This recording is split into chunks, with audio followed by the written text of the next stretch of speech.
மீனவர்களுக்காக மீனவர்களே நடத்தும் பிரம்மாண்டமான திருவிழாவா இருக்க போகுது. ஏன்னா இதுவரைக்கும் உங்களோட பெருமைகளை நாங்க வெளி உலகத்துக்கு சொல்றோம்னு வந்தவங்க யாரும் அவ்வளவு சிறப்பா ஒன்னும் சொல்லல. அதனால நீங்க கொஞ்சம் நவருங்க.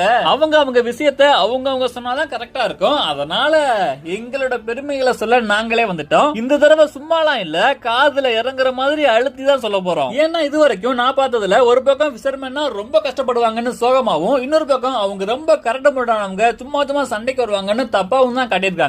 அங்க வந்து பாருங்க, எங்களுக்குள்ள எத்தனை டாக்டர், எத்தனை இன்ஜினியர், எத்தனை ஆக்டர், எத்தனை டைரக்டர், எத்தனை சிங்கர், எத்தனை மியூசிக் டைரக்டர், எத்தனை டீச்சர், எத்தனை மாஸ்டர்ஸ், இதுக்கெல்லாம் மேல எத்தனை நல்ல நல்ல மனிதர்கள் இருக்காங்கன்னு அங்க வந்து பாருங்க. ஒரு புயல் மழை வந்தா கூட்டமா அங்க வந்து தேவைப்பட்டது எல்லாத்தையும் பண்ணிட்டு அசிங்கப்பட்டு போவாங்க. அசிங்கப்பட்டாங்களா? இது எப்போ ப்ரோன்னு கேட்டீங்கன்னா வீடியோவாவே இருக்கு. சரி, அதெல்லாம் வேணா, வேற கதை. நான் இவ்வளவு பேசுறேனே, நான் ஒரு பிசர்மேனே இல்ல, வேற வேலை பார்த்துட்டு இருக்கேன். இருந்தாலும் நான் ஏன் இவ்வளவு ஆதரவா பேசுறேன்னா, எனக்கு இன்னொரு ஜென்மம்னு ஒண்ணு இருந்தா நான் பிசர்மேனா பிறக்கதான் ஆசைப்படுறேன்.